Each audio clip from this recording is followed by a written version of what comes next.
Now, time for The One Show with Alex Jones and tonight's guest presenter. This is going to be really confusing. I'm Al, you're Al. What should we do? Well, for the sake of our sanity, why don't I just be Alex? Great, and you can call me Al.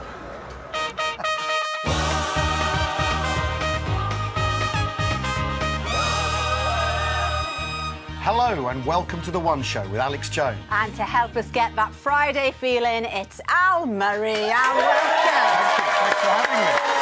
Now, we can't have the pub landlord here without getting the drinks, and I know the drill, right? So we've got some beer, we've got wine, No, you know. Alex, I'm being myself this evening. I'm not in character. I'm not being the pub landlord. This is me. Right, OK. Yeah, so I'll skip straight to the wine. Thanks very much. Well, I can't have either, so you might as well just do both. Right, OK. Now, later on, we'll be meeting this guy who has a heart which used to belong to this guy. We'll find out who they are and how that's even possible. Yes, an amazing story. But first, tonight's guest. Now, like Al here, he has a number of alter egos, all surprisingly similar. The question is, which one will we be getting this evening? Are we getting the nerd? Are we getting the Ron Burgundy? Are we getting the beatnik poet? Well, one way or another, it's old Mickey Bubbles himself. It's Michael Bublé! Michael, welcome back! Now, this is a Good Friday, isn't it? Al Murray, Michael Bublé, dreams are made of. Now, Michael, that was a little bit of your single we heard just there. That's right. Now, the thing is, this is very thrilling for me because, as you can see, I'm a great big English lump. You are one of the coolest, hippest, most swingingest people on the planet. How'd you do it? How can I be as, you know, like, just that? The way I'm going to be completely honest with you. Now that I'm sitting this close to you, I realized the first thing that I'm going to do is I'm going to go home and get my name on my birth certificate changed to Al. Because you guys make me want to be named Al. Oh, in any you could be one of us, Michael. It's effortless, isn't it, the way he does it? We're in the palm of his hand now, aren't we? I know. It's incredible. I know. Now, why have we got a phone on the table? Well, I was just about to say, right, a couple of weeks ago, we had Donny Osmond on the show. And we gave the number to a few of his super fans, and then one of them got to call him. Tonight, slightly different, because Michael here is going to be calling one of his super fans. So somebody watching out there this evening is going to get a call before 7:30. So keep watching and stay close to your phone if you're a fan. Now, Michael, according to a survey this week, those spanners in your native North America get their knickers in a twist, chin-wagging with us Brits, because they can't understand a word we're saying.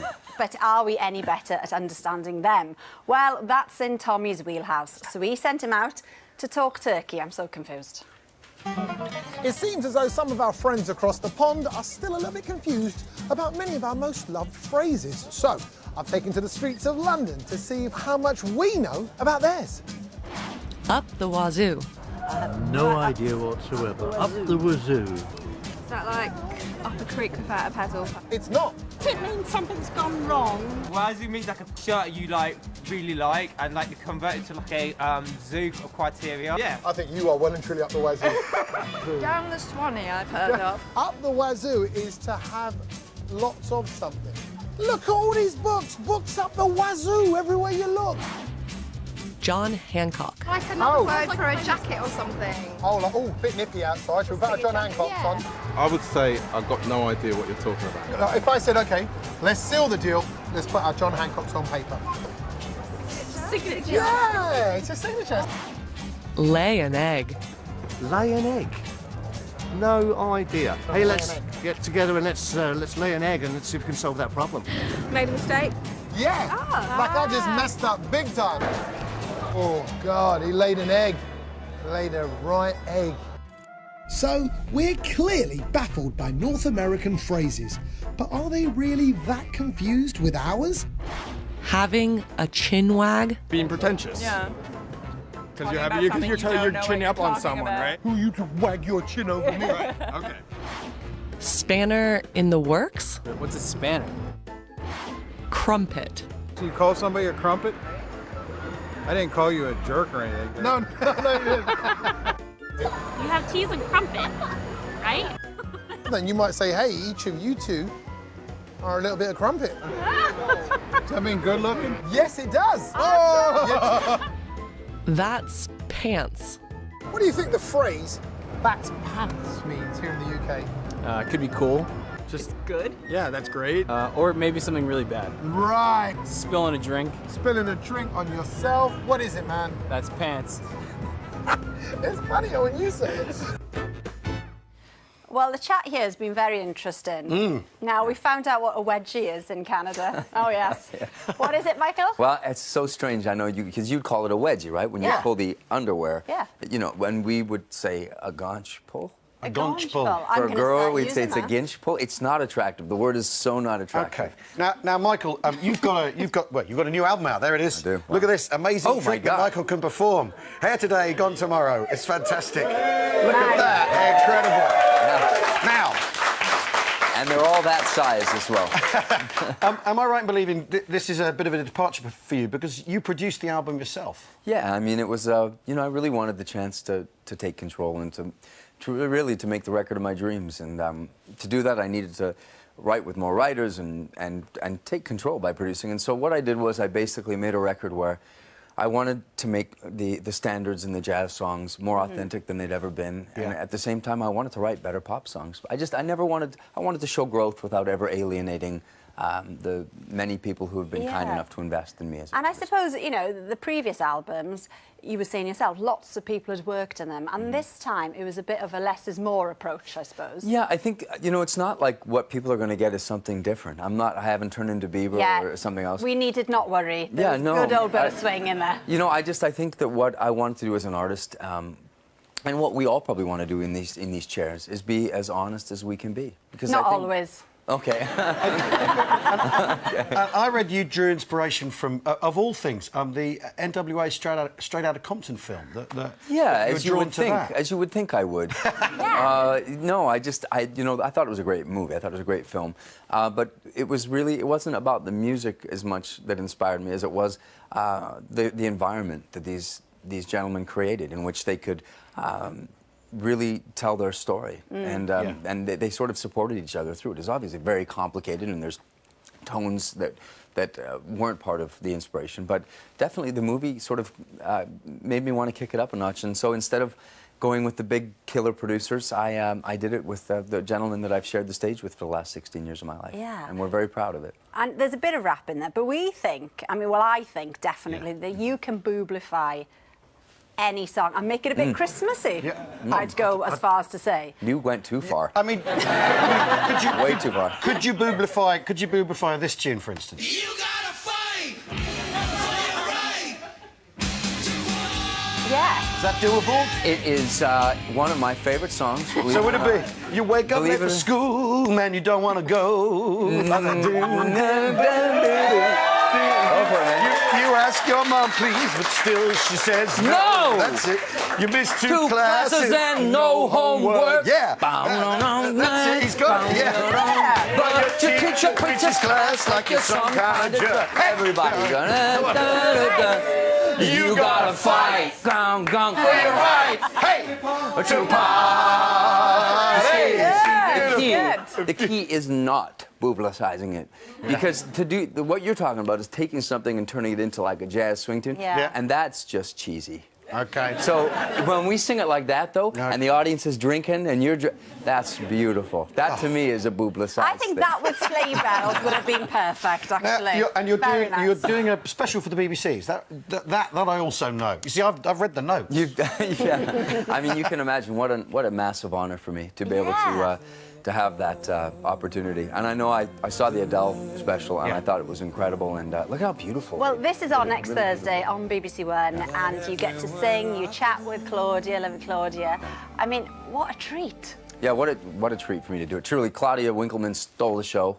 My friends were saying, I wish she was just on more, because she's great. She's funny and highly intelligent, and this wonderful personality, so kind and empathetic, and I just had what's great about the show is that it's really It's a show. It's not just about music. I don't think you have to be a Michael Bublé fan, but please, God, be a Michael Bublé fan. I think, you know, there's these things where they had me sort of, there's a big part of it where they put me in prosthetics and dressed me up, and I had to go and basically trick my fans into not knowing. And of course I thought, there's no way I could do this. There's no way that they wouldn't know it was me. Yeah. But when you get to see it, it is hilarious. And I mean, these people don't want to talk to me. I mean, I came out as I try to help them buy a television. Yeah. And they start off basically saying, we're fine, we don't need your help. OK, but save it, save it. Yeah. People need to tune in to see this next Thursday. Don't tell us the end.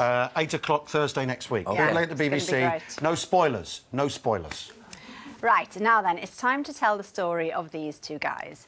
Now, Peter has James's heart. Now, no matter how many times you say it, it just sounds impossible. But it isn't. I was born with cystic fibrosis, which is a genetically inherited disease. If you can imagine breathing through a drinking straw or a biro lid, or, you know, your breathing's very, very restricted. You can't catch your breath. It's as if you're being robbed of air. I carried out a fairly active life and I was encouraged to do things that would keep me fit. At the time I fell ill, I was actually training for a half marathon. I was really fit. We just had my first son, Kieran.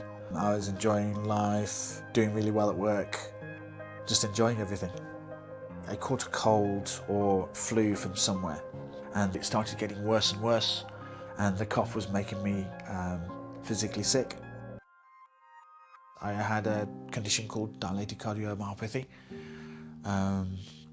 which in layman's terms means that it's an inflammation of the heart muscle. By the time Christmas came around, I was slowly getting worse and worse, and my complexion was getting whiter and whiter, and I couldn't play with my son. In January, I actually had the consultant ring me up and said that my condition hadn't improved, it was actually getting worse, and have I actually considered having a heart transplant? It's a heart, you can't live without a heart, so there's no real option, it's a no-brainer, you've got to go for it. When I was about 25, I'd caught a very, very bad chest infection that put me in hospital for just over a month. I was very, very close to dying at the time, and it was at that time that transplantation was first mentioned. It was the first, I suppose, serious wake-up call that, well, you know, there isn't a get-out clause here. This is sort of, you know, last orders.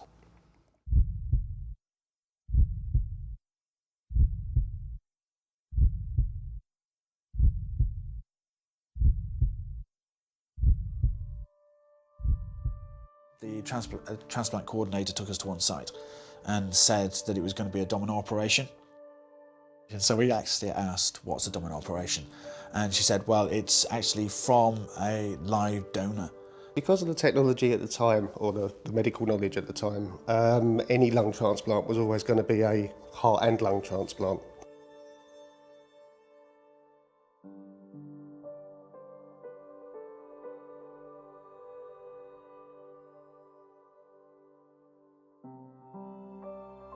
I knew that I had a very good heart. Cystic fibrosis hearts tend to be very fit because they're compensating so much for the lack of lung ability.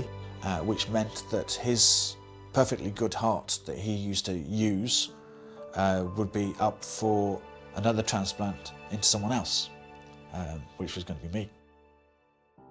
It wasn't some sort of selfish act. I wasn't doing it because I was, I'm a wonderful human being and everything else. It was more the fact that, well, look, this is silly. This is something that's going to go to waste otherwise. Why not?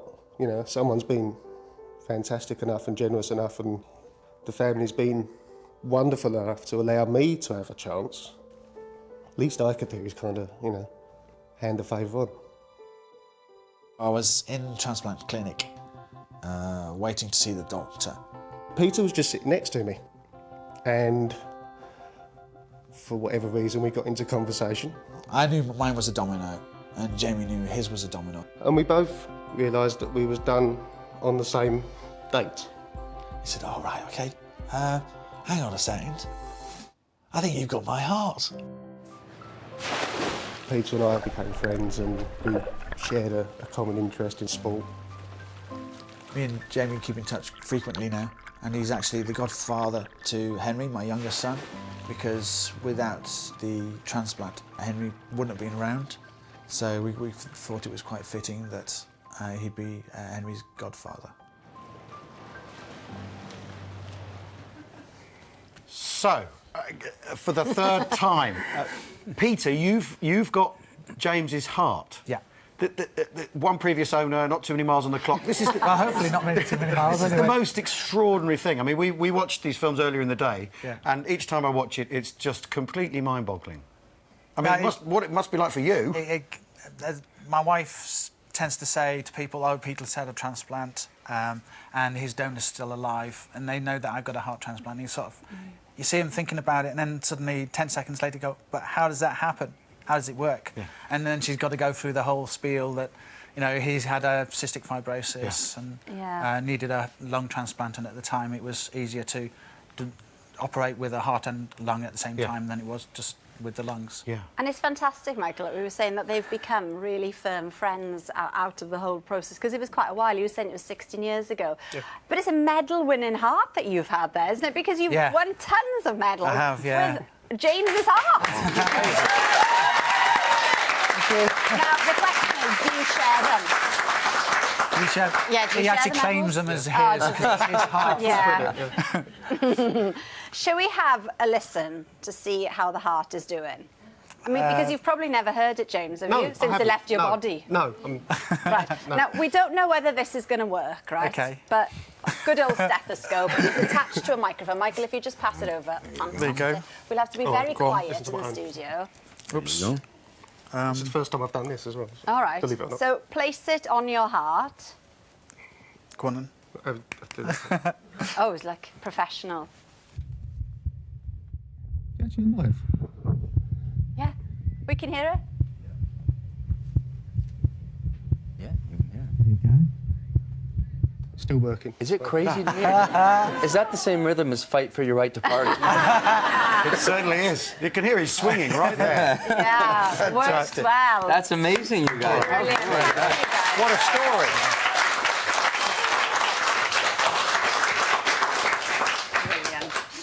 Thank you, guys. Thanks for popping in to see us. Now, if you consider yourself one of Michael here's biggest fans, your heart rate is about to go through the roof.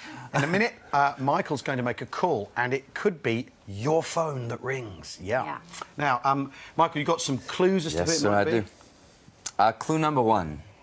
The fan I'm about to call is a mother of two who needs a bit of a pick-me-up. Right. Yeah. Clue number two. She lives in the Northeast. And clue number three. She's wearing black leggings right now. Yeah. Yeah. And you know, people are sitting at home saying, who isn't wearing black leggings? She's actually pulling her leggings down as we speak. That's right. She's watching TV with her son as well. Just in case it could be her, but it would be impossible. Yeah, and here you are live on the One Show right now. There we go. We're just going to wait for the phone to ring, hopefully. Ah! Yes, Jill, it's you. Michael, if you take the phone. Sure. Do I need to actually...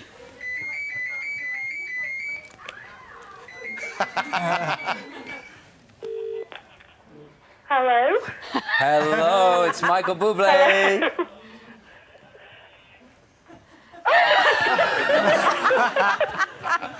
How are you? Do I need to talk to you this, really? How are you?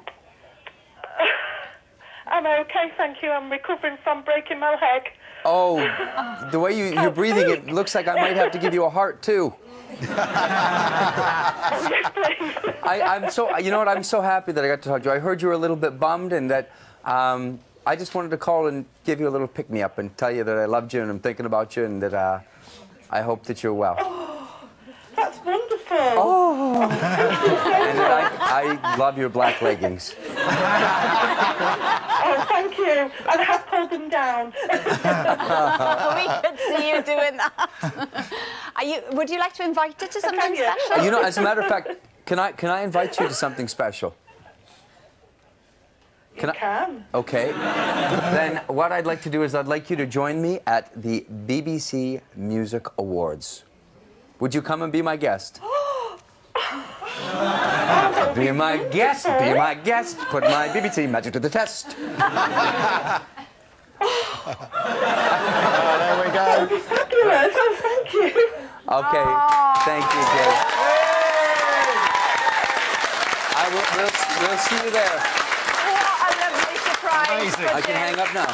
Yes, you can hang up. I think we have to recover now. Poor woman's on the fright of her life. And if you want to join Jill at the BBC Music Awards, where Michael will be joined by Emily Sandé, the 1975 and Kaiser Chiefs, well, the tickets are on sale. Thank now. goodness she was a Bublé fan. It worked. Now then, Michael's going to sing for us very soon. But first up, if you're gearing up for Halloween this weekend, this witch's tale may well be for you. The spooky thing about this story isn't a misuse of magic, but a miscarriage of justice. And we demand a retrial. Yes. Just be prepared, though. There is some scary images in it. Carrickfergus Castle in County Antrim is a spectacular relic of a tumultuous past. But today, a very different battle is brewing. One that puts two radically different interpretations of history on trial. In 1711, this town was the setting for the last mass witch trial in the British Isles. At the centre of the case was 18-year-old Mary Dunbar in windswept Island Magee, 10 miles up the coast. Mary claimed that 8 local women, who were all old and poor outcasts, had appeared to her in spectral form and possessed her, causing her to engage in bizarre activities like swearing and throwing Bibles. Detailed witness statements claimed Mary had been in a trance caused by witchcraft. And after a sensational trial, the 8 women were found guilty and sentenced to a year in jail and humiliation in the public stocks. Now, more than 300 years later, writer Martina Devlin has campaigned to have the Island Magee witches pardoned. Witchcraft accusations were a social control mechanism. It was a way of communities policing themselves. There was something about Mary Dunbar, the accuser, which made her very plausible, and there was something about the 8 women she accused. They were pockmarked, lame, illiterate, which made them fit the idea of what a witch looked like. The verdict hinged on something that would never be allowed in court today: spectral evidence. The claim that an alleged witch appeared in a dream to torment a victim and do the devil's will. In your opinion, they didn't get a fair trial? Of course, because there is no such thing as a witch. So, of course, it was wrong to convict them of witchcraft. But not everyone agrees. One historian says it's not quite as black and white as you may think. Dr. Andrew Snedden has studied the original legal documents here at Trinity College, Dublin. This is one taken from Mary Dunbar on the 12th of March 1710, who, being duly sworn and examined, saith that during these several weeks she has been in a most grievous and violent manner tormented and afflicted with witches. The local magistrate interviewed all the people who had witnessed things, interviewed Mary Dunbar. Then the judges sat, summed up the evidence, and the jury brought in a guilty verdict. So it was a fair as trial as you could get at that point. Today there is no criminal offence of witchcraft, but some still worry, like my final witness, Reverend David McElveen, a minister in the Free Presbyterian Church. Well, I honestly believe that there is a devil, which is a force of darkness and demonstrates itself through the lives of many people. So what does Reverend McElveen make of the trial verdict? I certainly would have found them guilty of behaviour that was leading to the breach of the peace, but to actually find them guilty of being witches, I would reserve judgment on that. Even someone who believes in the existence of the devil finds it difficult to find the women guilty of anything more serious than public order offences. Time for a retrial, I think. Our one-show jury won't be recognised in the eyes of the law, but these are local people with opinions to express. Remember, you're considering the innocence or the guilt of the 8 Island Magee women in terms of the evidence presented to the court, not whether witchcraft existed. Main arguments. She could identify these women without meeting them. Something was happening to her. Was she hysterical? How did Mary Dunbar know about all of these women? Only people present were the members of the clergy. They're guilty by accusation. Am I beginning to doubt myself? They can be found in any town. That's somebody getting at her. We're actually being tried by 12 men. We would never have survived. I think they're getting close. I think this might be it. Could we come to a vote, please?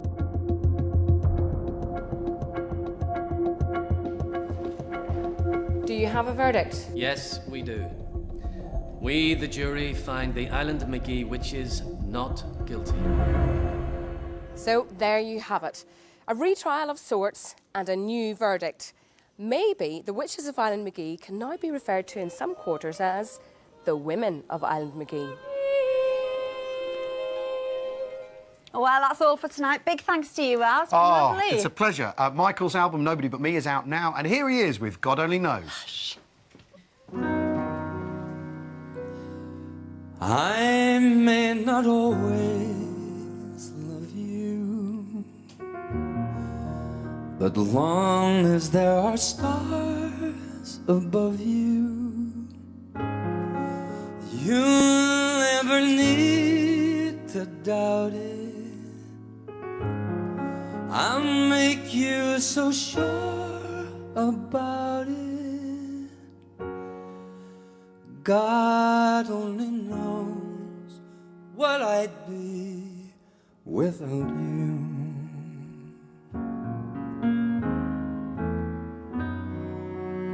If you should ever leave me, the life would still go on, believe me. The world could shine into me. So what good would living do me? God only knows what I'd be without you.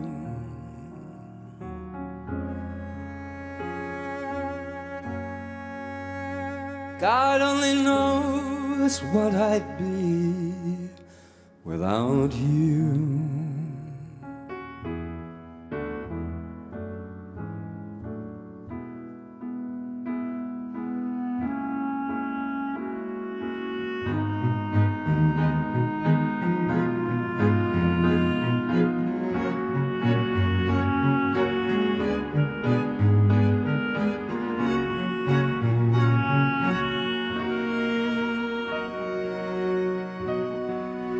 God only knows what I'd be without you.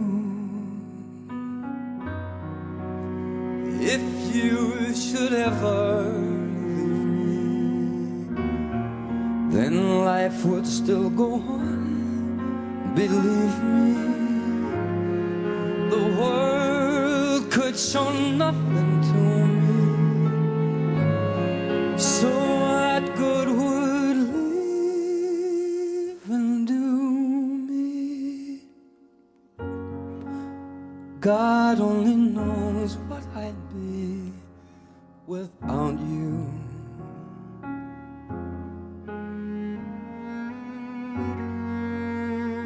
God only knows what I would be.